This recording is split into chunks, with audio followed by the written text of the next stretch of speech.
Welcome to the Bird Gang Nation Sports Media Show, repping the greatest team of all time. Let's go!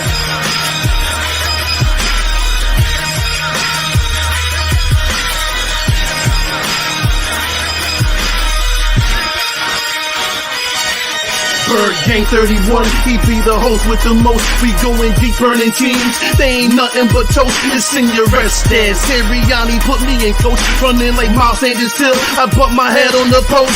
Touchdown! Yeah, that's coming. Devonte's crazy route running. Jalen hurting them, throwing lasers to Rager, young gunning. Come on!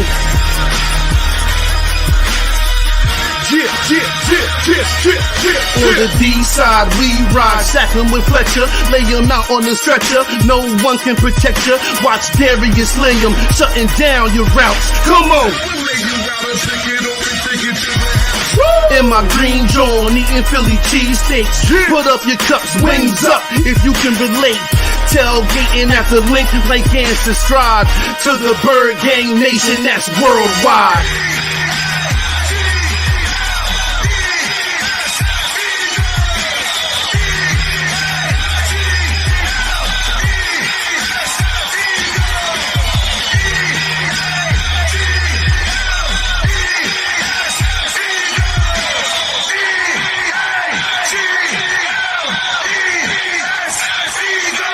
On Sundays, catch the pre and post game.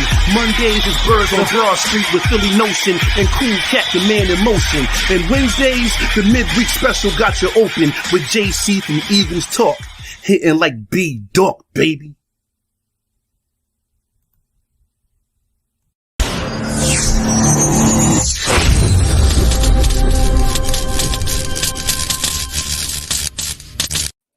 Welcome to another episode of Bird Gang Nation Sports Talk. I'm your host, Bird Gang 31. Today, Nation, we have a very special guest in the building today. It's Cal Smith from Jets X Factor. How you doing today, my guy?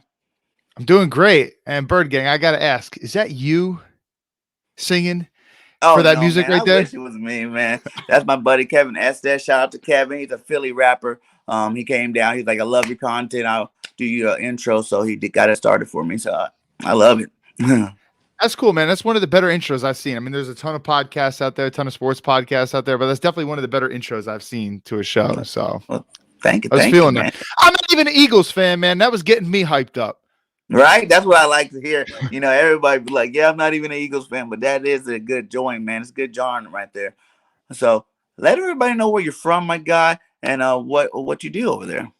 Yeah, so I was born and raised in New Jersey. Been here my whole life. Kind of grew up a Jets fan by happenstance, man. My dad's a Chiefs fan, bro. And my dad, I was a young kid going to get Chiefs autographs of Joe Montana and Len Dawson with my dad. But my dad always used to give me he had coworkers that were Jets fans and they had season tickets and they used to give my dad Jets yearbooks and things like that, or Jets clothing and stuff. So my dad would give me that. My dad would take me to Jets games. So unfortunately, I became a Jets fan, long-suffering Jets fan. But anyway, it's kind of one of those things when you're a fan of a team, man. You can't, even though when your team sucks, man, you can't just go and root for another team. It just wouldn't feel right. You just wouldn't feel passionate about it. So I'm a Jets fan and really disappointed with how the season's going so far. But I'm going to remain loyal, and I'm optimistic that we can get it turned around. In terms of, you want me to, tell you about, who I am and what my show is and things like that. Gotcha. All right. So, Jets X Factor is the YouTube channel. And every other Thursday, me and my buddy, we do a live stream. Sometimes we go for 2, sometimes we even go for well over 3.5 hours. It's called Blewitz Blitz Live. He actually does it every week. So one week he does it with me. Another week, he does it with one of the other co-owners of the website. And the website, Jets X Factor, puts out great content, man. I swear, man. There's a lot of guys who really know a lot about X's and O's over at that website. And then, there's some guys who are really into the stats. And when I tell you that their stats and number crunching are better than PFF's, I'm telling you they are better than PFF's. So we got a lot of good content going over there at the site. And, we're having a lot of fun doing it, which is, makes it all the more better, So I really appreciate you having me on. No problem, man. And this is the Jax X Factor. Link is inside of the chat. So go ahead and go over there and hit those guys up with a sub. That'd be much appreciated, guys. Make sure all you guys hit that like as you're coming in. I see you guys coming in. So, man, let's get straight into it. What was your expectations for the season before the season started? And how has that changed so far throughout the season? Yeah, so to be honest, I really thought we had a really easy schedule this year. So when you look at the teams we're playing the whole NFC East. You don't need me to tell you that your division sucks. I mean, let's just be honest. Now, maybe you don't agree with me totally because you probably have a little higher opinion on the Eagles than I do. But by the way, you and I are going to be friends because my least favorite team in the NFL is the Giants. I fucking hate the Giants. Yes. So we do. We do hate the Giants over here too. More Cowboys, but definitely the Giants too. Gotcha. I've always every Giants Eagles game I've ever watched, I've always rooted for the Eagles. Rooted for them hard, man. Like when Deshaun Jackson had the miracle punt return at MetLife Stadium, man. You cannot. I was so souped for that. And again, I'm not an Eagles fan, but just to rub it in Giants fans' face. But anyway, so to go back to your question, I didn't think we had a really tough schedule. The NFC South is another division that we're playing this year, excuse me. So we're not playing the whole NFC East, but we play the Eagles. We're playing the whole NFC South. They're having a down year. Obviously the Bucks are good, but the Panthers aren't what they were. The Falcons are a dumpster fire, So I thought that we were going to have a pretty good year. Not good in the sense of that we would actually make it deep into the playoffs or anything like that. But I thought, because sometimes when you hire a new coach, you can turn it around in 1 year. Mm-hmm. And I was super high on Zach Wilson, and I still am, because you still see the talent. You still see the flashes of brilliance there. And I could get into some of the things that he's been doing well and some of the things that he hasn't been doing well. But he's been a disappointment thus far. The coaching staffs have been a disappointment thus far. The defense has been god awful this year. And I know that we're down a lot of players. I know that we're playing so many rookies. We have more players under 23 than any other that are actually getting playing time than any others. We have the most rookies playing. I didn't think we'd be this bad. Not only did I think we'd be 3-8 at this point, I didn't think we would be getting blown out the way we have. We've been getting our asses kicked so many weeks this year. So I did not see that happening, to be honest. So I actually predicted us to be on the cusp of the playoffs this year because, as you know, last year when they had the 7 teams in the play, I don't really think the AFC is that strong. I mean, I think there's a bunch of really kind of jag teams. And even when you look at the best teams, you wonder, are they really that good? Are they really that unbeatable? So I thought that we would be competing. But so obviously I was wrong about that. Yeah, man. The Jets have been struggling this year too. We've been struggling too, though. You know what I'm saying? Like I had our team going 13-4 or 12-5. This season going into the beginning of the season, I was drinking all the Kool-Aid, feeling all good about what our coaches was telling us. But as you see, in the first 6 games were hard games, but our coaches were really learning the game of football. It felt like, you know what I'm saying? Like we didn't run the ball. We were stuck in a prevent defense all first 6 games. And that really hindered Jalen Hurts' experience to grow. But lately, I was saying lately, all the way up until last game, we kind of changed and we started picking it up a little bit. So I was feeling more confident about my team. I'm like, yes, for sure. I said the floor would be 10-7, and we're definitely going to get there. But after that loss to the Giants, man, that was really hurtful. The fact that we only scored 7 points was ridiculous. And, I see that we still have some growing to do. So, I'm just at a point now, I'm just just win. You know what I'm saying? Win out, see if we can make the playoffs. If we can, if not, then let's just try to win out and fight strong and show this crowd, and all the fans that, you guys have learned throughout the season. We already got more wins than last year. So, that's something to hang our hat on, I guess. Yeah. And, it is, Sirianni. Well, so let me ask you, I don't know too much about Sirianni. So Sirianni, what job did he have prior to becoming the Eagles head coach? He was the Colts offensive coordinator. Okay, so he was a Colts offensive coordinator. So Mhm. yeah, and he was kind of a shock. Nobody really expected him to get a head coaching gig, but here he did. But he's a young, inexperienced guy. What is he, like, around young 40s, something like that? Yeah, we got like Yeah. the youngest coaching staff in the league right now. Okay, yeah. And we also have a pretty young coaching staff. So Robert Saleh, he's in his young 40s, and our offensive coordinator, Mike LaFleur, he's like 34. Yeah, So, he's super young himself in his own right. And you could kind of see those growing pains with them early in the season, especially with the offense, man. Our offense for the first like 5 weeks of the season, we weren't even scoring like at all in the first half. Like if we could get a field goal before halftime, like that was a miracle. But over the last 5 weeks or so, you're really starting to see our offense kind of turn it up. So I'm seeing some kind of growth there, but a similarity between both of our teams is young coaching staff early on, learning the ropes of being a head coach, a young head coach. It's not easy out there. So there's growing pains, and for both of our teams' sake, I hope we make the best of it. right. Well, let's talk about this team a little bit. We'll start out with your quarterback. I know my buddy here wants to know, is Mims healthy? Yeah, so Denzel Mims, he actually was on the COVID list last week, and this guy, man, I'm all right. So, dude, all right. So if anyone wants like a really in-depth Denzel Mims film breakdown, my buddy and Marcus Coleman, who was a 10-year NFL safety and cornerback in the NFL, they did about 3 hours worth of analyzing all 22 tape of Denzel Mims film. And you walk away from watching his college film, he has very impressive traits, but there's something, I don't know if it's the mental aspect of the game, him not learning the offense properly. And even if you saw him last year, he made some plays last year. Last year he had it was either a quad or a hammy injury that sidelined him for the first 10 weeks of the season last year. So he came in for the last about 6 games last year. And even though we had garbage Sam Darnold throwing in the ball, Adam Gase is his offensive coordinator, the dude was still putting up some impressive plays. So I was really high on him this year. In terms of if he's healthy this year, he has missed some games due to injuries, but he missed last week because of COVID. And I'm not even sure he's going to play this week because of COVID either.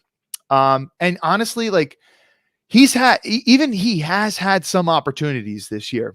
So Corey Davis went out with an injury. Mims was supposed to step in the Colts game, and Mims looked lost out there.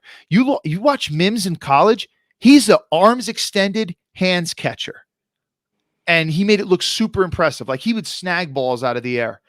You watch Mims in that Colts game, he's body catching. It's like, this is not the Denzel Mims that I saw in college. So I don't know if he's going to play this week because I don't know if he's going to get off the COVID list. But even if he does, I think Corey Davis is going to play this week. And the way that the Jets view them, they view them both as like an X wide receiver, right? So when Corey Davis is in, Mims doesn't play that much. And I think part of it is the coaching staff just kind of doesn't trust him at this point. Okay. Well, let's get to that number 1 draft pick, Zach Wilson. Give me some good, some bad, and some overall about him. Yeah, man. So Zach Wilson, obviously his most impressive game is against Tennessee. So we beat Tennessee in overtime at MetLife Stadium this year. And if you watch that game, there's about 4 or 5 throws in that game. And you're like, okay, this is why the Jets drafted him 2nd overall. You can see the talent. So one play, he boots out. He's a right-handed quarterback. So he's scrambling right. He's got a defender breathing down his neck. And he throws this one while he's running to Keelan Cole. The ball hangs 50-something yards down in the air. And Keelan Cole makes a diving catch. Beautiful play. All right.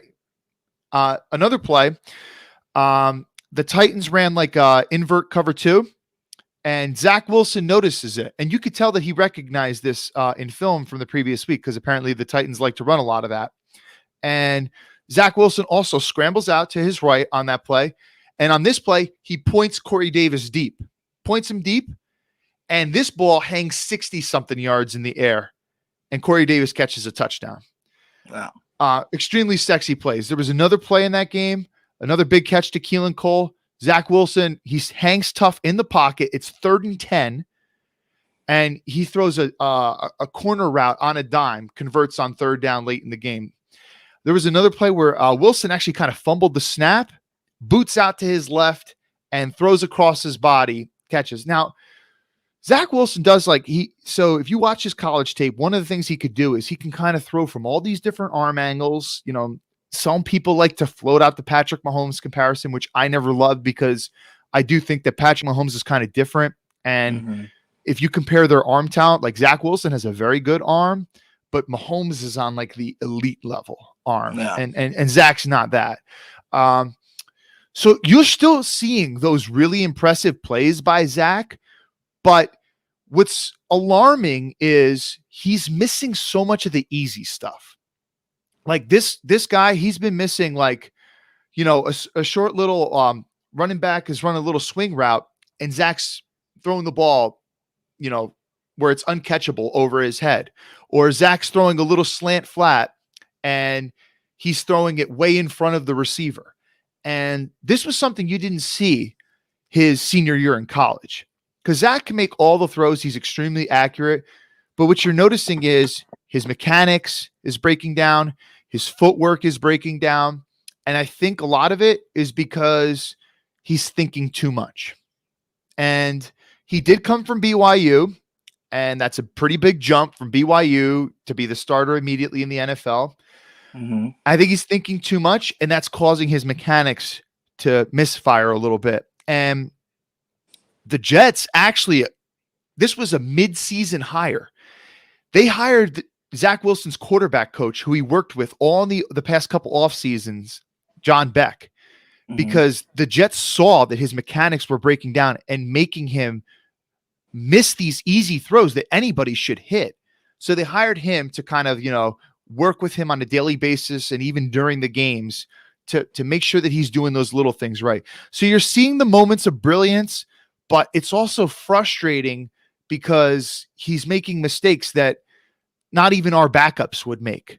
Like you're not going to see Joe Flacco miss a little slant route. You're not going to see Mike White miss a little slant route. Even Josh Johnson, who's a career journeyman, you know, like Zach is missing some throws that even those guys would hit. So that's the frustrating part.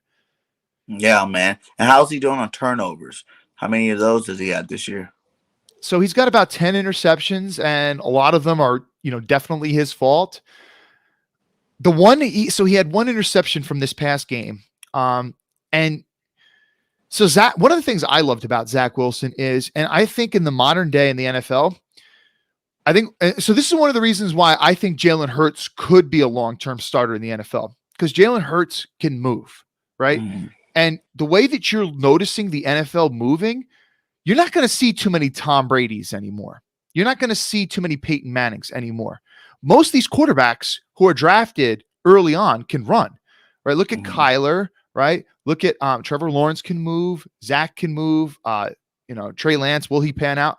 Who knows, but he can move. Justin Fields can move. You gotta have a quarterback that can also move and improvise when shit breaks down. Defenses are good, right? They're not going to blow too many coverages the way they would in college. So sometimes when things aren't there and you hold the ball for 2 and going on 3 seconds, sometimes you got to make things happen on your own. But in order to get outside the pocket or maybe step up in the pocket, you need to have a baseline level of athleticism. So Zach has that. And I think Jalen Hurts has that as well. So anyway, going to this Texans game where Zach had this turnover, I forget the down and distance off the top of my head because I haven't been able to watch the coach's film yet. I want to say it was 3rd and long, 3rd and 10 plus. And Zach steps up in the pocket and it looks like he's about to run, but he's probably not going to get 10 yards on his own running. So what he does is he pitches the ball to the running back. And Zach did this type of stuff in college a lot. And if you notice, if you do a freeze frame at the time when Zach pitches it, the running back is looking at Zach. So the running back should have been looking for the ball, but the running back turns and starts to block thinking that Zach's going to run. So the ball ends up hitting the running back in the back, and then the defender picks it off. So it's hard for me to totally put that interception on Wilson, but it's kind of on him. There have been other ugly interceptions where he's throwing an out route, which that was his best throw in college, throwing an out route, but he's hanging the ball too far inside and he's late with the throw. Those interceptions are on him. So the turnovers, he only had 3 interceptions his senior year of college. He has 10 and not even 10 starts this year. Wow. So, yeah. And does he have any fumbles? I heard he fumbles some too a little bit. He has had some fumbles. He actually fumbled in this past game, and the Texans almost recovered it. Their player wasn't able to corral it, and the ball ended up going out of bounds. But yeah, so he looked to his left in this game. It wasn't open, and instead of like getting outside the pocket or something like that, and the line honestly didn't hold up well, but he was sacked. Sometimes when you're sacked, you just got to tuck the ball. He didn't tuck the ball there, so he did fumble. So yeah, he's had some fumbles this year. Nothing too crazy. Not anything like Daniel Jones, that garbage quarterback of the Giants. So, I mean, Daniel Jones, dude, didn't he have like combined interceptions and fumbles, like 30-something turnovers a couple of years ago? Yeah, man, Danny Foodstamp's not too good over there. But hey, he just beat us. No, but it wasn't really the offense that beat us. It was more the defense because we didn't put those points. The more we beat ourselves than they beat us, for real. Whenever your defense holds them to 13 points, man, you got to win that game, you know. Yeah. But yeah, let's get to the running backs. Who's running the ball back there right now? Yeah, you guys are catching us on a good week, man, because so we drafted Michael Carter out of North Carolina in the 4th round. Him and Javonte Williams that had that 2-headed monster for North Carolina these past couple of years. Dude, Michael Carter has definitely I mean, I thought he was going to be a pretty good player, but he's definitely exceeded my expectations. I mean, he's a short little dude. He's about 5'8", but he's muscly. He's good at catching the ball. He's really good at reading the holes and things like that. But his contact balance is insane. He's broken so many tackles this year, but he ended up rolling his ankle in the Dolphins game. So he's not going to be playing this week. And that is a huge benefit to you guys because he's by far been our best running back this year. I mean, and another thing too, that's a little underrated about his game is he's pretty good in pass protection, which if you look at one of our other running backs, Ty Johnson, he's garbage in pass protection. There's been a lot of sacks that have been his fault this year. So I hate seeing him on 3rd down. So if the Eagles and you see number 25 for the Jets, Ty Johnson in the backfield, you know, that's something to be concerned about for the Jets. But Tevin Coleman, you know, he's definitely on the back end of his career. He's had some of his moments this year. He still looks kind of explosive. But I think the bigger problem with Tevin Coleman is his health. You know, he kind of gets banged up every now and then. And his vision is a big problem. Like sometimes he'll have a wide open hole if he cuts it to the left, but sometimes he'll cut it right to the right where there is a defender. So he's still explosive at this point in his career, but there's a reason why he's on his 3rd team. Thanks. Yeah. So, and we had this other kid play last week. And his name is slipping my mind at the moment. He was on our practice squad for most of the year. And he kind of showed out a little bit, but I think it was more on the offensive line. I don't think he did anything too crazy. So, and in terms of our running backs, I don't think you guys need to be worried too much, honestly, because Michael Carter's not playing. Okay, it sounds good. Yeah, because Michael Carter was a beast. You know what I'm saying? I've been waiting for him to explode over there on that offense. Anyway, you know, from what he did in college, you know what I'm saying? So then you see the other guy, he's doing pretty good. Isn't that guy in Detroit? Is that the Williams? Javonte Williams is with Denver. Denver. Yeah. He was a really early 2nd round pick for them, I think. Yeah. What do you think about your receivers there? I know Elijah Moore has been turning up lately. So yeah, man. Give me a breakdown about those guys. Yeah, so you know how I said you got lucky that Michael Carter's not playing this week? Well, you're kind of getting unlucky that you're catching Elijah Moore at this point in the season because Elijah Moore, the first couple weeks, you know, he didn't look great. All right. And definitely, you know, he dropped a couple balls. You know, his route running was a little shaky. Looked like he was a little lost out there at times, but man, he's really turning it up. And I also want to give credit to the offensive staff. They're finally utilizing him more. Like I was saying for weeks on the live stream with my buddy, why don't they put the Elijah Moore in the backfield sometimes? Because if you watch his college tape, they moved him all over.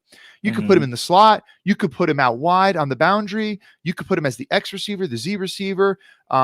He took a decent amount of snaps as a running back. They used him on fly sweeps and jet sweeps all the time.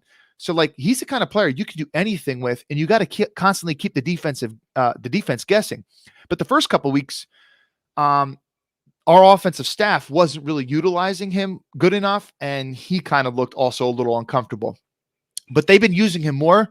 They've been giving him probably at least 1 to 2 jet sweeps every week. They had him in the backfield this week. I think it was against the Dolphins. They had him lined up in the backfield, and I think he ran like a seam route from the middle of the, as a backfield player, which, I love when teams do that because defenses aren't usually expecting that. But the kid is really good, man. The thing I love most about his game is he's such a natural receiver. He's a hands catcher. He's not the biggest dude. He doesn't have long arms, but he extends his arm. He catches the ball. But what I love most is his time from catch to transition to run is flawless. Like there's no, okay, let me catch it, and it's going to be this rigorous tuck in. No, he's catching it. He's fluid. He's already immediately running. So dude, I mean, like, and he's had a couple times too where he's burned guys deep, but the quarterback for whatever reason didn't get him the ball this year. So he's really kind of starting to turn up this week. And I mean, you look at when we played the Dolphins, man, Byron Jones, that $17 million cornerback, whatever he is, dude, Elijah Moore hit him with this sick crossover move, caught the ball and then took it to the house. But, any other routes like deep curls and things like that, man, teams are respecting his deep speed. So sometimes when he stops on a dime for a curl, they're giving him a lot of space, and then he's catching those balls. I really, really like Elijah Moore. And I can honestly say this for the first time in my life as a Jets fan, that where I actually was following the team closely, I feel like we finally have a true guy who's going to be a number 1 receiver. And nice. I think you guys got that in Philly too with Devonte. Yeah. Nice, man. Yeah, I think we need some more over there because Rager's not panning out for us. But we'll see what happens with him. Who else is on there? You say you got Corey Davis. We got Mims. Who else has been making an impact at that receiver core? Yeah, and we also got Keelan Cole too, who I think a lot of people slept on when we signed him. We got him for a 1-year deal, $5 million. And if you watch his Jags, right? From the Jags, yeah. And so your backup quarterback who might be playing this week, if Jalen can't. No, I'm not talking about Flacco. I'm actually talking about Minshew, because Minshew might start for you guys this week, right? Oh, yeah, that is a possibility. Yeah, because I heard that Jalen hurt his ankle in the Giants game. But we hope not over here. We need Jalen to play. You do not want Minshew playing, man. Because when I was watching Keelan Cole's tape after we signed him in the offseason, I came away really impressed with Keelan. Like, man, we got this guy for $5 million. Like, he's a solid receiver. And not only that, like he's a very willing blocker. And in this offense where you're keeping receivers really condensed to the line of scrimmage, you're going to need receivers that are going to be willing to block back on defensive ends and block linebackers. Keelan's not a big guy, but he's a very willing blocker. He will throw his body in front of guys and give good effort. But he's really good at making acrobatic catches. He's not the fastest dude. He's not the shiftiest dude in the world. I think he's got solid hands, runs pretty good routes, sells the routes well. So he's come up a couple times, and just like, I don't know if you saw the highlight from what was it? It was the Bengals game that we won. He made this amazing backhanded one-hand catch, which, dude, he caught the ball, but the refs overturned it. It was bullshit. So he'll make plays like that every now and then, but he also kind of does some of the solid things. So Zach actually threw him this ball against the Texans where it was an in-cut dig route, and instead of throwing it in front of Keelan, because there was like a safety or a linebacker that was about to hit him, Zach threw it behind him so he wouldn't run into the defender, which was actually a smart throw by Zach. But it was a tough catch because Keelan had to stop running and reach behind him to catch the ball. And it was a third down. I'm pretty sure it was third down, and he caught it. So he's been pretty solid overall. I like what he's doing for what we have him for. I'm not trying to act like he's a great player or anything like that, but he's solid for like a 4th, 5th option. We still got Jamison Crowder, man. Jamison Crowder, for my money, he's one of the better slot receivers in the league. Sure, you're really familiar with him because he played all those years in Washington. Yeah. Really shifty dude, sure hands. His hands have been a little suspect this year, which has been bothersome to me, but he's also come up in big moments. And another thing with him too, like he's he's a gadgety type dude. He can throw the ball. So sometimes Jets will run trick plays and Jamison Crowder will throw the ball.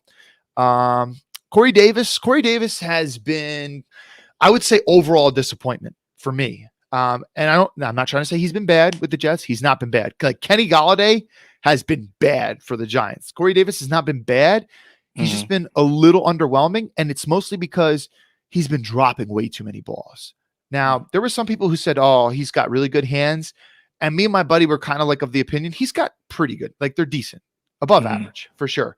But he's probably has like 6-7 drops already this year. And I'm talking about like on crucial downs too. He had a big fumble. So he caught like a 20-something yard pass against the Bills. Then he fumbled the ball. So little things like this. He was supposed to be Zach's safety blanket, like where Zach can kind of feel comfortable going to this guy. And if he's not catching the ball, then how could you really feel like he's a safety blanket, so to speak? So he's been a little disappointing too. Man, and then you said Mims hasn't really been playing too much over there. I think the playbook is probably something that's. I don't think with Mims. I don't think it's an athleticism thing. Maybe it's a work ethic thing too. Like if he doesn't know the playbook that well, then how much of it is on him as a second-year player that he should know this? But Mims definitely has the skill set, man. Like he can break tackles. He's got really good hands. His ability to go up and get balls, like he's got like a really good vertical, but like he's kind of like a basketball player in that regard, but we're just not seeing it enough this year. I mean, I saw it last year. I saw him mossing JC Jackson. I saw him mossing Casey Hayward.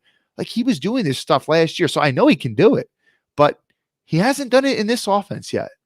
And it's I can only kind of attribute to him not really being comfortable in the offense. It's a hard one to put my finger on. Okay. And what about you guys tight ends? Who's playing tight end over there? Our tight ends are garbage, man. They're garbage. Yeah, they're garbage. So we got Tyler Kroft, who's actually not a bad tight end. Like he's a pretty good blocker as far as tight ends go. But the thing with him for his whole career is he's always been very injury prone. And he's missed several games on several different occasions for us this year already.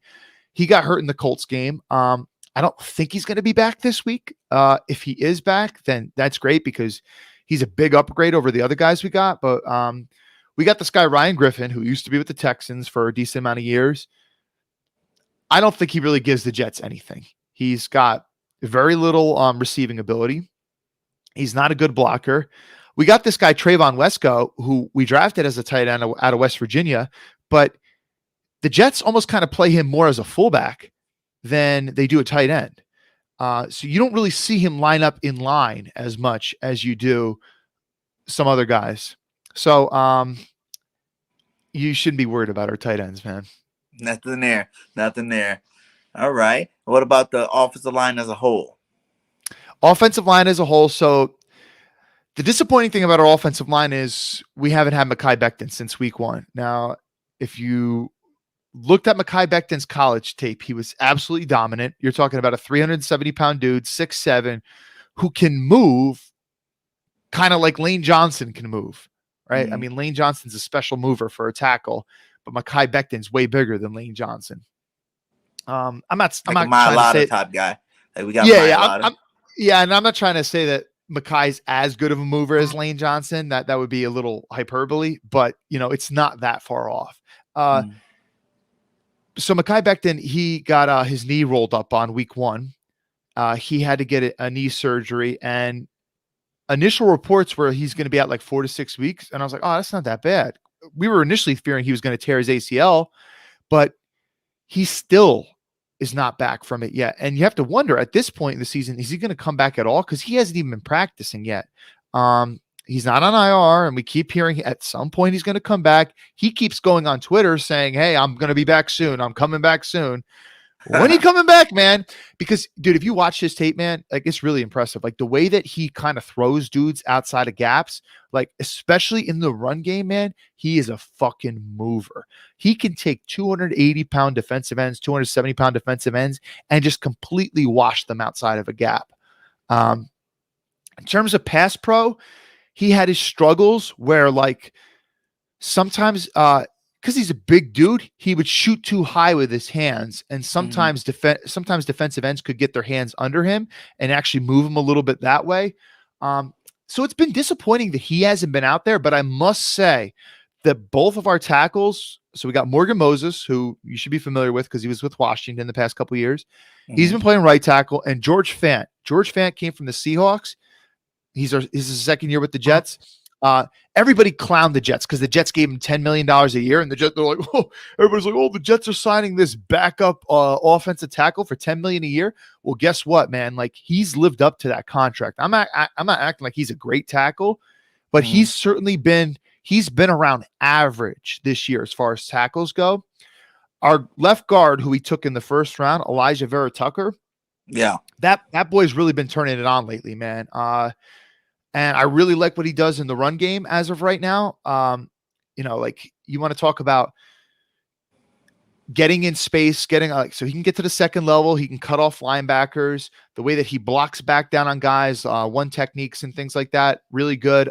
There's been some moments of brilliance in terms of pass pro where sometimes, like, he's picked up two different rushers. Like, sometimes that you could see a blitz coming, and sometimes there's not enough guys to pick up a blitz. So the quarterback's going to get the ball out quick. He's going to get it out in like a second or two. So sometimes you can't give a guy a free rush. So, like, take for example, Mike White threw a touchdown pass to Braxton Berrios in the Bengals game, and Vera Tucker knew that there was going to be one free rusher, and he knew that the quarterback was going to have to get the ball off quick. So he managed to get one hand on a defensive tackle and then another hand on a rushing linebacker, and was just able to slow the one rushing linebacker up enough that he couldn't get his hands on the quarterback, and the quarterback threw a touchdown off the blitz. So that would, you're seeing some impressive moments like that from him. Connor McGovern, our center, he was another big Joe Douglas signing 2 years ago. I'm not going to act like he's a great center because he's not. But if I'm comparing him to centers that we've had in the past, the Jets offensive line before Joe Douglas got here was a bottom 5 unit for like 6 years in a row. Like, they were god awful. Even when Nick Mangold? I'm talking like after Mangold. We had no replacement for Mangold for years. Like, we were trotting out like UDFA guys that were just complete garbage for years. And so when we signed McGovern, he's been our best center since Mangold, and it's not even a close second. So he's fine. All right. There are a lot of Jets fans who keep watching this Iowa center, Tyler Linderbaum. And if you watch him, he's very impressive. I have no doubts that he can be a good pro, especially when you look at the school he's coming from. But I think there are some Jets fans that would want to take him in like the top 5. And I'm not so sure that you do that over like an edge rush or something like that, especially when you have a pretty decent center. Right guard has been our biggest weakness this year. So for the majority of the season, we've been starting this guy, Greg Van Roten. He's terrible, absolutely awful. And I mean, bad at everything. I'm honestly surprised he played for as long as he did. However, right before the trade deadline, we made a trade with the Chiefs, and we got this guy. I can't even pronounce his name, but his nickname is like LDT. Anyway, LDT played in the Super Bowl with the Chiefs. He opted out last year because he's actually a doctor, and he wanted to work last year. Yeah, so he wanted to work last year to help out people because, COVID was overwhelming hospitals and things like that. So he didn't play last year. And because the Chiefs drafted a lot of offensive linemen and signed offensive linemen this year, they didn't have a spot for him. So they traded him to us for this tight end named Dan Brown, who the Chiefs ended up cutting, and we just re-signed on our practice squad. So we basically got this guard for free who's played the last 2 weeks for us. And by my account, he's definitely been an upgrade. Now, that's not saying much, but he's definitely an upgrade over what we had over Van Roten. Okay. So overall, what grade would you be giving the offense as a whole going into this next football game? You're not talking about a season grade, right? You're talking about like for this week? For this, give me one, both. Give me this week or for the season. How have they done as a whole? Gotcha. So for the year as a whole, I'll probably have to give them a C minus, and that's being very generous, I think, because when you look at the first 5-6 weeks of the year, there was a lot of bad, but when I look at the last 5-6 weeks, I'm starting to see, okay, like the Jets can actually have a competent offense. I'm seeing the pieces on the offensive line. I'm starting to see the talent in the receiving core. Zach obviously has talent. So I'll give him a C minus for the year. In terms of our offense going in this week, because Zach's back, I'll say, oh man, this is tough. I'll say a C plus. I wanted to go either a C or a C plus. I'll go C plus. C plus. So C minus for the year, but C plus going into the game this Sunday. I take that. I'm gonna take that back. I'm gonna say C because we don't have Michael Carter. C. Oh yeah, Michael Carter's a big piece missing. Yeah, that's a big piece. But do you think Tevin Coleman can do that? Do his thing again for one game?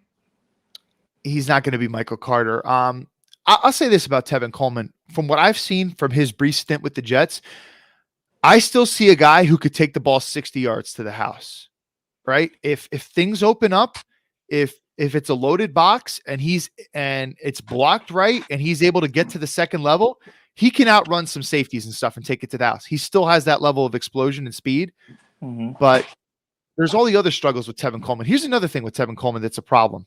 You watch him, he takes these very long strides, when you're running, to get into the end zone when you're already past everybody on the second level. There's no problem with that. But when you have to cut on the dime, when you're trying to find a hole at the line of scrimmage, taking those really long strides, he has a propensity to overstride and sometimes miss the hole as a result. So, and that's something that he's I think that's been an issue for him his whole career. And that's one of the reasons why he's never been in a very good back. He's always been kind of like a decent back. Yeah, except for some of them years in Atlanta, I think he did all right there. But I think that's mostly Kyle Shanahan and just, hey, listen, when you have Julio Jones and you have, all the other pieces that Atlanta had those years. That was like Devonte Freeman was the main guy, but he was coming in. Exactly. Coleman was facing some lighter boxes and things like that, no doubt. Yeah. Yeah. What about your offensive coordinator for the year? What grade are you giving this guy? Yeah, him for the year too. I'll also give him a C minus for the year.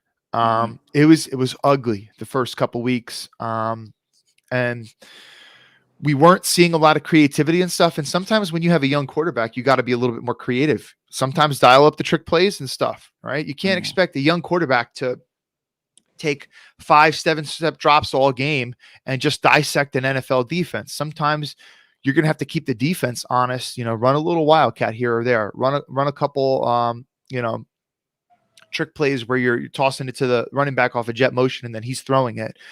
It took the Jets probably 7-8 weeks before they tried any of that stuff. And it wasn't until they started doing things like that the offense started actually, moving better. Right. In terms of personnel groupings, like, how I spent 5 minutes talking about how garbage our tight ends are. We've run so many 12 personnel this year, 2 tight ends on the field. If the strength of your offense is your receiving core and you can at any given time put out 3 pretty good receivers, but instead you're taking one of those receivers off the field to put in an extra tight end who sucks. Well, what are you doing? I mean, that's completely on the offensive coordinator. So I wasn't a huge fan of that either. Sometimes you got to know what your personnel is, know what your strengths are, and design your offense based on your strengths. Yeah, I agree, man. Our coaches, like you said, young coaches, man, take them a minute to get used to it. Like the same way here, when we got young Jalen Hurts and you're throwing the ball 40, 50 times a game, that ain't going to work. Now he's keeping it more balanced, which is definitely a lot better for our offense. So let's jump to your defensive side. How's that defensive line looking? Yeah, they've been a disappointment, man. They've been a disappointment. So one of the things that me and my buddy Joe Blewett, who does, I can't even imagine how much hours of film this guy grinds, week in, week out. He knows the Jets film better than anybody else, but that doesn't mean I always agree with him on everything. And I used to play some defensive line, so I think I know a little bit what I'm talking about. But one of the players that he and I disagree a little bit on is Quinnen Williams. He was calling Quinnen Williams elite. And don't get me wrong, I like Quinnen Williams. I have a Quinnen Williams jersey. He's one of 3 active Jets players that I have a jersey for. So I do like Quinnen Williams, but I don't see elite. Now, when I watched Fletcher Cox over the years, I saw elite with Fletcher Cox. I haven't seen that level from Quinnen Williams yet in his career. I do see the moments where he's really good, but there are some times when I watch him and it looks like he's moving in slow motion. I don't see that level of explosiveness that I want to see sometimes. Now, let me not just shit on him right now. I'm trying to be fair. You know, he still has 6 sacks on the year, right? As far as statistics and stuff go, he seems to be ranking pretty high in statistics. And is certainly in terms of defensive lineman, yes, he has been our best defensive lineman. But in year 3, and for him probably being the best player on our team, I'm still expecting more. Okay. Yeah. I haven't seen Chris Jones. I haven't seen Fletcher Cox. Some people, you know, Brett Coleman, I'm sure you know Brett Coleman, does great work over at his channel. He called Quinnen Williams the next Aaron Donald. Wow. I never saw that. I never saw that from Quinnen. Aaron Donald's different. Aaron Donald he's in his own tier. All right. Now, in terms of other defensive line, I'm sure you know, but Carl Lawson was our big free agent signing this offseason. We signed him in the first hour, I think, of free agency or whatever. It was definitely the first day. And I heard a lot of good things about Carl Lawson, put on the tape, and I said, man, this guy, and don't get me wrong, Carl Lawson's not a perfect player. He's not great in run defense, but in terms of pass rushing, he has some special traits, man. He does have special traits. He tore his Achilles in the offseason, so we didn't get to see him actually play. Now, he was tearing up Mekhi Becton in training camp. Week in, week out, or day in, day out, we're hearing, oh, he beat Mekhi Becton for a sack, So it kind of sucks that he's not out there. Because, dude, do you remember the name John Abraham? Yep. John Abraham was the last really good edge rusher that we've had for the Jets. Wow. That was a while ago. That was a long ass time ago. We're talking mid 2000s, maybe 2006. I think it was his last year with the Jets. We haven't had a really good edge rusher since then. And he played most of his career with the Falcons. I thought we finally had that in Carl Lawson. Anyway, he hasn't been out there. We had this guy who he was a UDFA for us last year. His name is Bryce Huff from the University of Kentucky. Mm-hmm. He's not overly athletic, but you can tell he's a football player, man. Like he's got a wide variety of moves. He's got some spin moves and stuff. He was having a pretty good year, but he's missed about the last 4 games. I don't think he's going to play this week. So we've been struggling off the edge, you know, because we haven't had him. We had your boy, Vinny Curry. We signed him this offseason. He didn't play for us either. So we're really kind of struggling. Like, dude. What was he? He injured for the season over there? So he had, if I'm not mistaken, he had some kind of heart issue or something like that along the lines of, and when he signed with the Jets, he didn't know he had it. And the Jets didn't know this either. And they kind of later found it out. So I think he had to get some type of surgery or something like that. If I'm butchering this. Anyway, so he wasn't able to play all year. Now I did see him tweet that this is not the end of his NFL career. He plans on making a comeback. So we'll see. So we did shine Sheldon Rankins in the offseason from the New Orleans Saints, former, I think he was the 12th overall pick for the Saints. And you watch him, man. He's got some, especially when it comes to pass rushing. He's got some explosive traits, you know, in terms of 300-pound defensive lineman, 290-plus pound defensive lineman. He's got one of the better spin moves for a guy that size. He's really good at, sometimes when offensive linemen keep their hands down or they keep their chest exposed, he's really good at noticing, oh, offensive lineman has his chest exposed. He explodes right into the offensive lineman's chest and he can get by them really quick. He can get moved in the run game, though. He definitely can get moved. All right, in terms of nose tackle, we got this guy named Foley Fadukasi. He was a 6th-round pick. Yeah. So he was a 6th-round pick. And he was actually under our previous GM. He's one of the very few players that our previous GM drafted, especially late in the draft, who actually ended up being a pretty good player. He's a true zero tech, right? He's a guy who should be playing over the center, play in, play out. Dominant in the run game. Doesn't give you much in the pass rush. Part of his problem this year is teams have been noticing the Jets love to get upfield and aggressive with their defensive linemen. They want their defensive linemen rushing one gap, getting up the field. So what have teams been doing? teams have been trapping the Jets a lot. And Fatukasi, sometimes he does a bad job noticing when he's getting upfield really easily, and he gets trapped. So that's been a little disappointing. So we've had a lot of teams run all over us. Both games, the Patriots ran all over us. Even the crappy Dolphins ran against us. Broncos had a good amount of good runs against us. We've gotten gashed a lot of times this year. Christian McCaffrey gashed us week 1. Our defensive line, especially, stopping the run, has been definitely disappointing this year. All right. What about the linebackers over there? So linebackers is bright, right? This is where the bright spot is. Oh no, man! There's not too much really to be optimistic about with the defense at this point in time. They've been bad this year.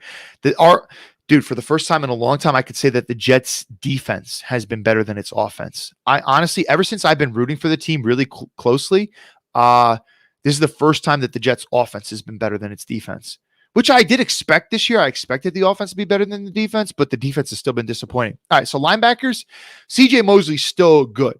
Yeah. I would venture to say that he's still a top 10 inside linebacker in the NFL. Now, he probably was close to top 5 during his better years in Baltimore. I don't think he's at that level anymore. And he might be playing hurt right now. There was some question marks whether he was going to be able to play the past couple weeks, but he's been looking a little slow, much slower these past couple weeks. And he actually lost a lot of weight. He's playing around 230 right now. Wow. Which he used to play most of these years in Baltimore. He was 240 plus. So he lost weight. So he should be faster, but he's looking a little slow right now. But in terms of CJ, you're getting a lot more with him than just athleticism. Like his mind, he's got one of the better minds. He's like, a good football player. Very good football player, man. Mm-hmm. He knows how to get guys lined up in the right spots. Sometimes, there have been times where he's actually overruled defensive calls from the sideline because he knew it wasn't going to work. And then the Jets ended up like getting an interception or something like that. That's happened. Now we got Quinnen Williams' brother from the Jaguars, Quincy Williams. So he was a 4th round pick for the Jaguars. Mm-hmm. Jaguars cut him. He came to us, and I'm not going to act like he's been good. Like he has a lot of brain farts. He gets lost in coverage at times. Sometimes he over pursues. Sometimes he can miss tackles, but let me tell you, man, this guy can fucking lay shots on players, man. He lays some big time shots on players, and I could see you're a guy. I think you played football just by looking at you. I could tell you got some size to you. Yeah. So that in a game, when one of your boys lays a shot on a guy from another team, that gets you fired up. Yeah. That gets your teammates fired up. So there's everybody up. Yeah, it juices everybody up. So there's something to be said for that. So like he has this kind of energy, man, and this dude can run sideline to sideline. So my thing with him is if the coaches can coach him up right and he can figure out the mental aspects of the game, he could end up turning into a decent player. And so he's been a lot better than Jarrad Davis. So we signed Jarrad Davis, 1st round pick from Detroit Lions a couple years back. He's been unbelievably disappointing. He's been garbage. First of all, he missed like the first 8 weeks of the season because of an ankle injury. But even when he came back, man, he looked slow. He looked lost out there. Quincy Williams has been way better than him. Outside those two guys, we don't really got too much in the linebacking core. So, you still there? I don't see you right now. Oh, there you are. Sorry about that. Lost some connection for a second. Oh, it's all good. Go ahead. Oh, so I was just talking about Jarrad Davis, and I was saying how he's been extremely disappointing. And, he missed the first 8 weeks of the season, but even when he came back, he looked slow. He looked lost out there. He's been garbage. So Quincy's been way better than him. And we don't really have much other than those guys. I mean, we had like 2 rookies who were playing linebacker, but both of them kind of got dinged up. Hamza Nasruddin and Jamian Sherwood from Auburn. But they haven't really played since earlier in the season. Sherwood's not doing good. I remember he played some good ball at Auburn. Yeah, he was. So I think he's one of these guys who he's a very vocal player. You could see him always communicating a lot pre-snap, but he's a very limited athlete. He's like a 4.7 type of linebacker. If you look at his measurables, he's really slow and stuff. And you could see By the way, not only did his combine measurables say he's slow and unathletic, but if you watch his tape, he's not athletic on tape. Like, he's a willing player, he's a tough player, but he's just unathletic. So it's hard to see when you got a player who looks unathletic in college. You think that they're just going to turn into an athlete once they get to the NFL? So I wasn't high. That was my least favorite draft pick of the Jets this past draft. Yeah. All right, well, let's go to your secondary. Is there any bright spots there? Yeah, so there's some reason to be optimistic. So we drafted Bryce Hall, who a lot of people were expecting to be a second-round pick. We ended up getting him in the 5th round. He slid. What seems to be the reason why he slid the most was because he had a bad ankle injury his senior year of college. Anyway, he didn't play most of last year as he was recovering from that injury. But he did come in late last year, and you started to see some flashes. He had a nice pick against the Rams, a game that we weren't supposed to win on the road. We did beat the Rams. But anyway, this year, he's been overall pretty solid. And you look at him right now, and you're like, okay, this guy could be a solid number 2 cornerback for a long time in the NFL. So he's a smart player. He's a very willing tackler. He's got long arms. He's very willing to press guys. I think he's got better ball skills, but he's had a couple chances at interceptions this year, and he hasn't been able to pull one in. But I think he's got better ball skills than his numbers would indicate. So he's been pretty sticky in coverage at times. He had a really bad game against the Colts, but other than that, he's been solid. In terms of other defensive backs, see, we're young in the secondary. We're very young, so there's reason to be optimistic. But if I was acting like this is a good group at this point in time, I mean, they're not good right now. Mm-hmm. So we got this guy from Duke, Michael Carter II. So we got 2 Michael Carters on our team. And not related. Not related, but people, love to make jokes and stuff about them. It's funny. Anyway, so Michael Carter II from Duke, smart player. They mostly play him in the slot. Really good technique. He's very good at staying square, not getting beaten, not opening up his hips too early. He's had probably about 7 or so pass deflections this year. He's been solid. He's been tough against the run. He's been a pretty good blitzer whenever they want to blitz him. In terms of our other cornerback, so usually we play Bryce Hall on the left side, and we play this guy, Brandon Eccles, who's also a rookie corner, on the right side. He hasn't been good this year, but he showed some moments. Like, he's got good speed. He can run with guys deep, but he's got a lot of technique issues. But he's missed the past couple games. He got hurt against the Bills, and I don't know if he's playing this week. I want to say it doesn't look good. I don't think he's going to play this week. His backup is definitely a downgrade. So we had this one guy who's also a rookie corner, Isaiah Dunn, who was a UDFA from the University of Oregon State.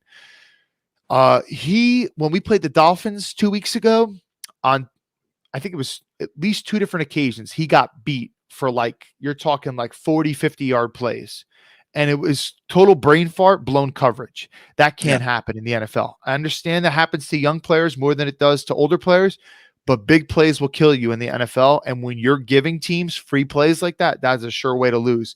And you could tell Robert Saleh, our head coach, was pissed because he said in the post game, he said, some games are won and some games are lost. This game was lost, meaning we shot ourselves in the foot. We lost this game. So our secondary, we have reason to be optimistic for the future, but right now they are not a good unit. We lost Marcus May, safety, who I think Marcus May is a pretty good safety, to be honest. He had a little bit of a down year before he got hurt, but he tore his Achilles in the Colts game, so he's not going to be playing. His backup, Ashton Davis, me and my co-host of our show, we're not fans of him, man. He has a huge problem staring at the quarterback. Now, when you play safety in the NFL, are you going to read the quarterback's eyes from time to time? Yes, of course. You have to have an idea of where the quarterback's looking. But you also have to read the route combinations. You also have to see what the receivers are doing. All right? There are times when he looks so lost, he's staring at the quarterback, he's not seeing what the receivers are doing, and guys are running wide open because he let them get past him because he's not in the right spot. So he's got athleticism, but I really wonder about his mental aspect of the game. So our secondary is a big problem. Oh man. So overall, what are you grading your defense? Same way. Beginning of the season, now going into this, and the defensive coordinator. D, definitely a D. And I thought about saying D minus, but they've had a couple games. I mean, this past week, the Texans didn't score in the second half. And they had a lot of sacks. They had a good game against the Titans. They had about 7 sacks in that game, but the Titans didn't have Julio or AJ Brown in that game. So you take out Julio and AJ Brown, that Titans And offense then no is Derrick very, Henry. very different. They did have Derrick Henry in that game though. Okay. When they played us earlier in the year. He got hurt a couple weeks after, but yeah, Derrick Henry still ran all over us, even though we knew he was going to run because we knew they couldn't pass the ball. He still had probably about like 150 yards and 2 touchdowns or whatever. But so the defense has had moments, but it's been mostly really bad. So I'll say a D, but that's me being nice. Generous. Yeah. So then the coordinator get a D too. Yeah, I'll give him a D too, because at the end of the day, you got to make adjustments and stuff. Like if you're noticing teams are trapping you week in, week out, coach your players up so that they're going to be aware for that, So. Yeah, I feel you. Give me 3 keys to victory if the Jets were to win. Yeah, so definitely Zach has to cut down on the turnovers. He's had a decent amount of multi-turnover games. And as you saw last week, Jalen Hurts had 3 picks, I think it was, right? Yeah. His worst game so far. Worst game so far. If you could get one of those turnovers back, you get 1 extra possession for the Eagles. Maybe you guys win that game, man. We all know that turnovers really is a huge factor in deciding NFL ball games. Mm-hmm. So Zach and his turnovers has been a big a problem for us. So I would say Zach cutting down on the turnovers. Defensively, no coverage busts, right? That's how we lost to Miami. Coverage busts. And let's see. 3rd key to the victory, I would say if Jalen Hurts is playing, I would say the key to the victory would be having an appropriate game plan for him. All right. Having a spy play on him from time to time. Maybe that will be Quincy Williams, because Quincy Williams, I think, could run with him. Quincy Williams can really run sideline to sideline. Mm-hmm. If the Eagles are to beat us, I think that a big reason for that would be Jalen Hurts hurting us with his legs. Okay. So would you say who would be 2 offensive players and 2 defensive players you're worried about the most this Sunday? Okay, so offensively from the Eagles, definitely Devonte Smith. I was a fan of his college tape. I didn't watch him super in depth because I knew that we weren't going to be drafting a wide receiver where we were picking. Mm-hmm. But every week I'm turning on the TV, I see Devonte Smith making amazing plays. And you could tell that he was better than Waddle. You could tell that he was better than a lot of these great receivers like Henry Ruggs and stuff that came out of Alabama the previous couple of years. Although I did like Jerry Jeudy though. Yeah. So Devonte Smith for sure, man. Like, crafty, savvy route runner who, can basically do anything you ask. And then I would say also, I keep hearing that Miles Sanders is good, but apparently the Eagles don't utilize him enough. Am I right about that? That's right. Yeah. And then lately, just keep getting nicked up, banged up, keeping him out recently. Like when we weren't using him, he was healthy. Once we decided to start running the ball after game 6, he's been hurt a couple of times that kept him out. Like he got hurt at the end of the last game when he was having a decent game. But then he didn't see him no more the rest of the game. So we're hoping he's healthy for this week. Gotcha. But Jordan Howard should be back this week. He's been playing some good football. Okay, but he's still Jordan Howard, and he's old, and old running backs don't tend to scare me. So I guess I would say Jalen Hurts if he's the other player that plays. The thing is, I'll say this about Rager. Jalen Rager has good athletic talent. I don't know why he struggled so much at this point in his career. And I think it's a mental thing with Jalen, man. He's just so we're seeing similarities between Denzel Mims and Jalen Rager for both of our teams. Yes. All right. I would say that, like, the whole Carson Wentz effect, where it's just like, are you mentally enough, prepared to play in Philadelphia? We got some hard critics over here. We got some hard fans. You can't let none of that get to your head. And I think from the jump this offseason, when he got into that battle with a fan online, it seemed like he hasn't really recovered from it. The pressure. I didn't know about that. Yeah, pressures of being a #1 draft pick, and then the Eagles go out and get another first round draft pick this year, and then everybody's talking to you about how Justin Jefferson is so much better than you, and we should have picked him instead of you. I just don't feel like he doesn't do enough. You know what I'm saying? He's just not doing enough. Overall, that's what it comes down to. You expect a guy like that to have the confidence that he claims he has to be producing a lot better on the field. And every time he gets his opportunities, like last game, 2 opportunities at the end of the game to catch the game winner and get everybody back on your team, on your side for support. Most people don't even get 2 chances back to back to catch the game winner, and you drop both of them. Yeah, it's just going to get a little bit worse for you. And I think that's really going to hurt him moving forward. I didn't even realize he had 2 drops. That's extremely disappointing. Two game-winning drops. Jesus Christ. We were struggling the whole first half. Those 3 interception games in the first half. Like, it was only 3-0 at halftime. Then we scored that touchdown. We're down 13 to 10. No, 16 to 10. Eagles go down there, drive down the field. Boston Scott fumbles. They get the ball back. Eagles defense hold. Drive right back down the field. Bomb to Jalen Reagor. Drops it. Hits his face mask, but just drops it. Almost picked. No, we get the ball. We still keep the ball. I think it was like 8 seconds left or 15 seconds left in the game, something like that. And Jalen Hurts goes again to him. Boom, right there at the 1-yard line. He's like up in the air by himself. No one's there, just him. Drops it. Jeez. Drops it. That could have been a game, man. He could have been a hero. Everybody could have been off his back. He could have been getting in the good graces of Philadelphia. And he choked, man. And then what made it worse is he came back in the post game and was like, "It's only 2 drops." See, yeah. I don't like that, man. You got to be accountable, man. You fucked up. Own up to it, man. I'm gonna try harder next time. I'm gonna work at it. I'm gonna hit the jugs machine, right? Mm-hmm. I mean, like, you got to hold yourself accountable. He keeps digging himself more holes. Instead of climbing out of them, he keeps digging them deeper. And like I said, you have these chances in your career. You know what I'm saying? Like, you haven't done nothing special. You are a first-round draft pick. Devonte Smith's a first-round draft pick. Devonte is like, what, at 700 yards, 800 yards? You were sitting here with 25 catches at 230, 40 yards. You know what I'm saying? 2 touchdowns. And we're already in, what, week 13? That's not good for first. And rookies, okay. You almost kind of give a rookie a pass. But when you're in year 2, you got to figure things out quick. Like, the jump from rookie year to year 2 should be big. Mm-hmm. That's the way I look at it. He's not doing it, so it's going to be up to him. A lot of people want to trade him, bench him. I really think he should go move to 3rd receiver and let Quez Watkins get more starting reps. Because Quez go out there and he get the ball. You know what I'm saying? Yes, he had that 1 drop for the touchdown last week.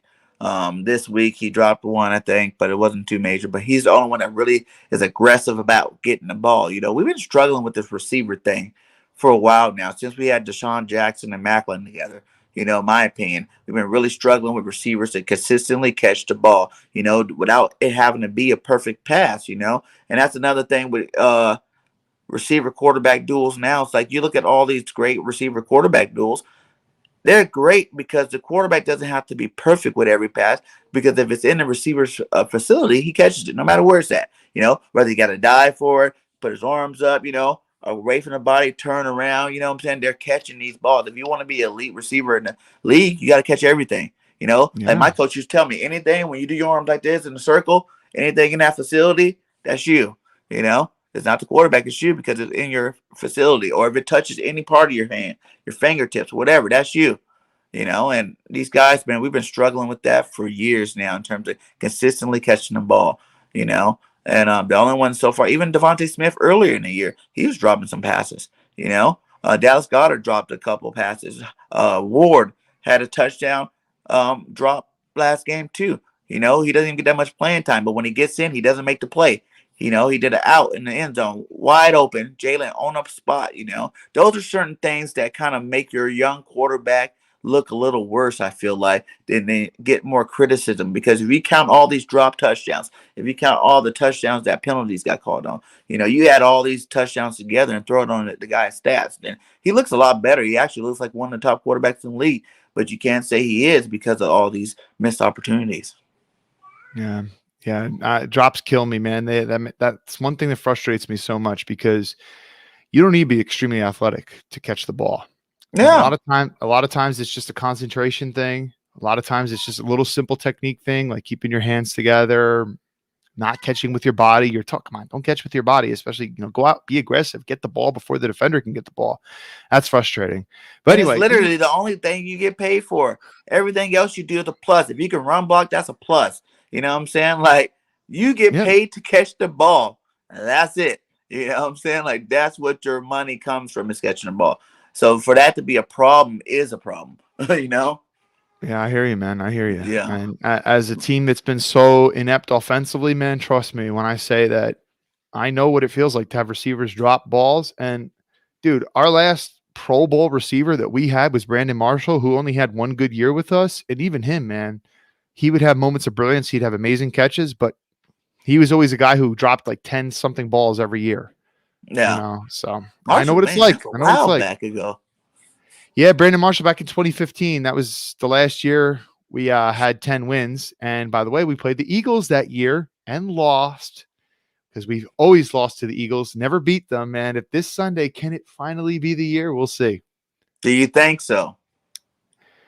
I do think so, especially if you guys have Minshew playing, man. Let me say this about Minshew. Did you ever watch any of his Jacksonville tape? A little bit. I seen the second year he was a little bit better than worse. You know what I'm saying? He got more passes in.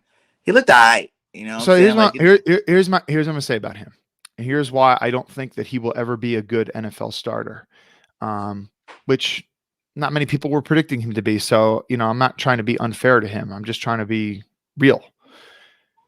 He doesn't have a big arm. Nobody was saying that he did. He's obviously short, but that's not really my problem. My problem is he gets very skittish with pressure around him, and he would always fade out of passes. Always.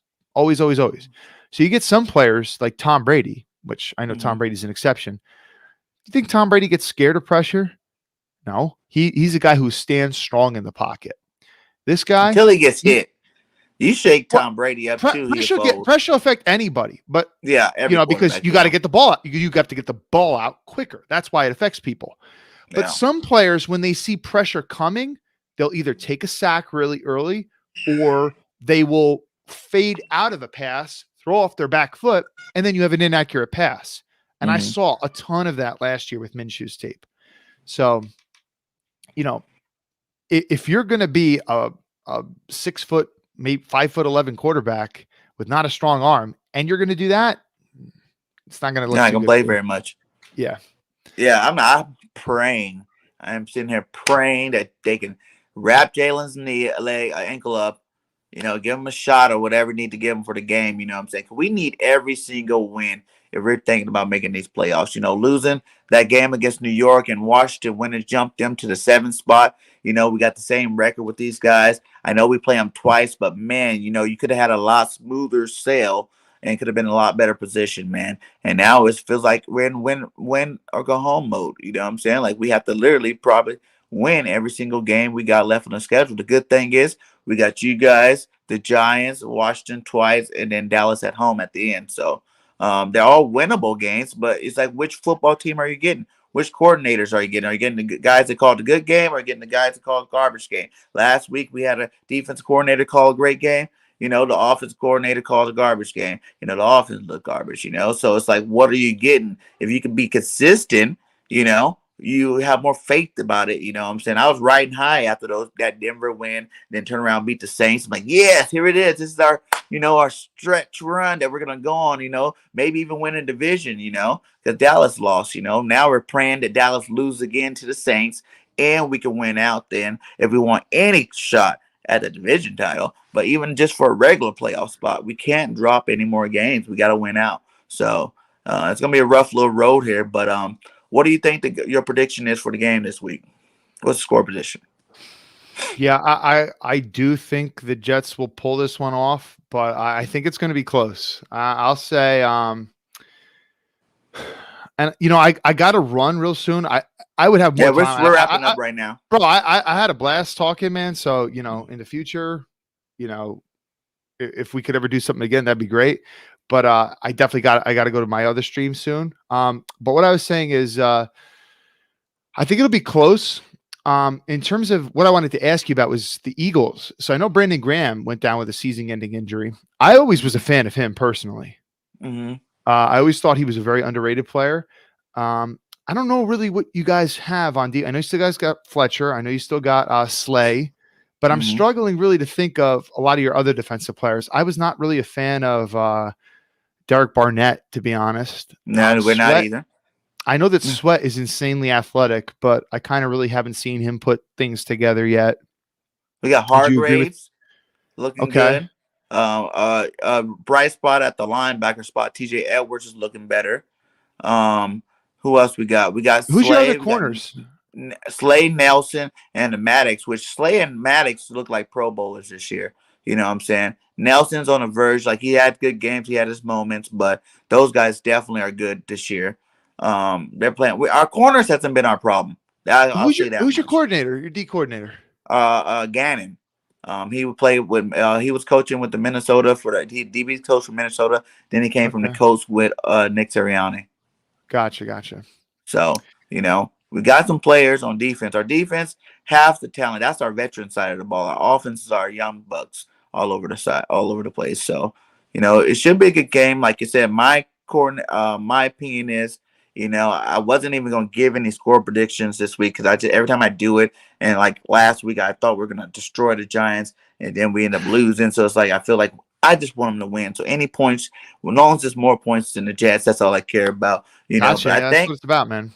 Well, you know what though? But when you're developing a young quarterback, sometimes it's more than that too. Because I know that I could just tell by talking to you, you want Jalen Hurts to be the guy for the Eagles. Yes. As I do with Zach Wilson. I'm almost like, dude, if the Jets defense lets up 49 points and Zach Wilson scores 45 points and the offense is just clicking on all cylinders and Zach looks great, honestly, I would take that and a loss over Zach Wilson looking like shit and we still winning this game, personally. Because for me, it's about the long term. The Jets have never rebuilt right. They always they got a bad roster, but they try to sign free agents for a couple of years. But that's not how you build a winning roster. You got to draft well year in, year out, and have a long-term plan for the future. Yeah. So that's kind of my feelings, to be honest. Yeah, that is how you do it. You got to build from the draft, man. You got to get your team together young, develop them right, and then, like 3 years later, boom, now you got a bunch of young, good players out there doing their thing. But, yeah, man, both our teams have been struggling with that. But hopefully, like I said, the Eagles can pull this one off. I'm going to give a too early score prediction. I want to say 17-10. I don't even care. One touchdown. You know what I'm saying? Just win the game, my guys. That's how I feel right now. 17-10 will be good for me. Even though, most wins, we get over 30 points to win this year. Every win's been 30 points or more. But I'm going to just say, keep it simple. 17-21-10. I'll roll with that and be happy with it. You got one before we get out of here? Yeah, I got 26-23 Jets. We're both picking our teams. So obviously, dude, nobody can possibly be totally unbiased, man. Exactly. You gotta give your team some support there. I know you gotta go, but I normally do all-time Eagles team. But what I'm gonna ask you to do is just give me a good 5 to 10 players that are your favorite players since you've been watching the Jets. Sure. So Nick Mangold, DeBrickshaw Ferguson, those are 2. Darrelle Revis, that's 3, even though I'm not such a huge fan of his holdouts and stuff. But anyway, okay. So both of those guys, it was only 1 year, but Alan Faneca was great for that 1 year. I'll say him. David Harris, a little bit overrated by Jets fans, but he was pretty reliable linebacker. So I'll take him. Let's see. Chris Jenkins, nose tackle for a couple years with the Jets. Certainly turned our defense around. Not a huge Cromartie fan, so I'm not going to say him. Brandon Marshall. Oh, you didn't like Cromartie? He was feast or famine, man. Like, he had his moments where he would just have insane interceptions, but he played with poor technique at times. He had bad hips, and sometimes he would just get burned for bad touchdowns. Decent amount of pass interference calls. I wasn't the hugest fan of him, to be honest. Let's see. Curtis Martin. Right. Curtis Martin. Thing about Curtis is he's a little bit before my time. I've been watching, don't get me wrong, I watch the team really closely now. I watch all the coaches' film. I spend hours and every week breaking down the film. So I know the team really well now. I started watching the Jets really closely from 2009 on. So I Okay. knew Curtis. I watched him, but I wasn't And like watching Vinny every. Testaverde, Wayne Gabet, Yeah, I those wasn't guys. watching every game back then. Like I'm 32. I'm a relatively young guy. Yeah. But yeah, I'll say Curtis for sure. I'll still say him because I definitely watched a good amount of him. Let's see. I'll even throw Chad Pennington in there because he's certainly been the best quarterback that we've had in that time. Chatty P. Chatty P, man. Yeah, it's unfortunate that Did he you like had the a shoulder. franchise when he was with the Jets? I rooted for him, but I knew really early on that he wasn't it, man. You're talking about a guy that completes 55% of his passes a year, can't even get above 7 yards per attempt, tons of interceptions, has a rag arm, can't even throw a clean spiral. His balls just wobbled. I mean, he just clearly wasn't it. And there was a lot of Jets fans that tried talking themselves into him, but he was better than Tebow. Moss. Again, a little bit before my time. But yeah, he was a good player. I'll still say. Was Braylon before your time too? No, Braylon was my time, and I did like Braylon, but again, we're talking about drops, man. Dude, Braylon was one of those guys who had tons of drops. We used to call him Banana Hands Braylon. Wow. It was like, yeah, man, the ball hitting his hands, it was like slipping off like a banana peel or something. Anyway, I'll put Eric Decker in there. Yeah, Decker for his couple seasons with that 1 year, man, with Decker and Marshall, man, that was a fun year. Even though, we missed out on the playoffs, it was still a fun year. 10-6. I mean, it's been a long time since we've had 10. Was that the last time you guys were 10-6? Yeah, we haven't even been 500 since then. We've been like picking top 10 in the draft like every year since then. Let's see. I gave you about 8 players. Let's see. I got to give you one from the current roster. I'm gonna go ahead and throw Elijah Moore in there right now, just because he's looking good, man. Yeah, and what about the Brickashaw Ferguson? I said him. He was the second name I said after. Yeah. And I'm gonna throw in, just because he's top 10. This is also my preference too. I'm not just saying these are the best. This is also kind of my preference. This is your team, my guy. I'll put Quinnen Williams in there too. I will. Grudgingly, I'll put Quinnen Williams in there just because he's not yet elite for me. Anyway, man, this was a blast. Go ahead and let everybody know where they can find you at before we get out of here, my guy. Yeah, so Jets X Factor on YouTube every other Thursday. Me and my buddy, so this is a Tuesday, but we're doing an off day this week because my buddy's getting married. So that's the reason for that. Jets X Factor puts a ton of content out there, a lot of film breakdowns, some cool podcasts that we do. One of the guys who actually does podcasts, he actually does a podcast with Wayne Corbett, he's a name I probably should have said. Yeah, he does a podcast with Wayne Corbett, so that's pretty cool. Because Wayne Corbett, dude, you want to talk about like just an awesome story. Guy from Hofstra, nobody thought was going to make the league. Tough ass player, guy who just shut up. Too? I haven't talked with him personally. Maybe I can link up with him one of these days. But my buddy is pretty good friends with him, so it's pretty cool. Nice. Anyway, well, thanks again for coming on the show. Thanks for the people that are still in the chat. Make sure you hit that like and subscribe to both channels. And like I always say at the end of my shows, Eagles have to win. Must win against the Jets. We need this win. Let's go out there and get that W, and be on the lookout for more shows this week. Fly, Eagles, fly. Till next time, this is Bird Gang 31. We out. Peace. Thanks, Bird Gang.